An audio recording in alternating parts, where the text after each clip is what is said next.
Once upon a time, in a grand and prosperous kingdom, there ruled a wise, brave, and just king. His people loved him, the army respected him, and even his enemies admired his leadership. Everything in the kingdom was perfect except, for one thing, his son, Prince Zayan, the only heir to the throne, was the complete opposite of his father. While the king spent his days in council meetings, reading state affairs, or leading military drills, Zayan spent his time sleeping till noon, dressing in flashy clothes, playing instruments badly, and hosting parties every night in the royal palace.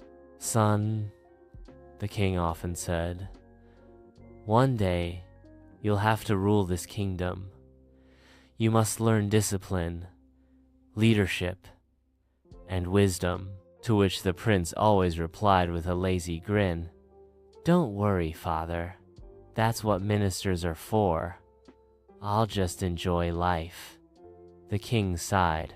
He knew that if something didn't change, his kingdom would one day fall into disaster. So he came up with a plan. One morning, he made a public announcement.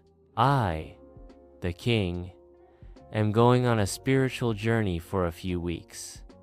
In my absence, Prince Zayan shall act as king." The people were shocked. The ministers were terrified.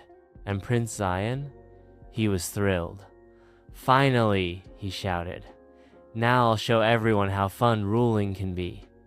In the very first week, chaos broke loose. The treasury was opened for free parties. Soldiers weren't paid, so they left their posts. Farmers protested when the prince tried to make dancing tax a thing. Criminals were released because the prince found their bad boy energy cool. The kingdom was on the brink of collapse. When the king returned, he found his once glorious court turned into a circus, the guards playing drums, and Zayan dancing in royal robes, wearing sunglasses, indoors. Furious, the king demanded, "What have you done?" Zayan shrugged.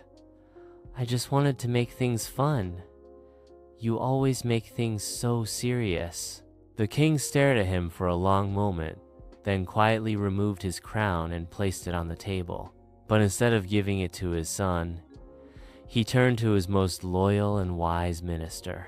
"You shall lead the kingdom now," he said. "A crown is not a toy, and a throne is not a dance floor." As for Prince Zayan, he was banned from court and made to live in a small corner of the palace with a strict tutor. He spent the rest of his days learning the hard way through books, chores, and no parties.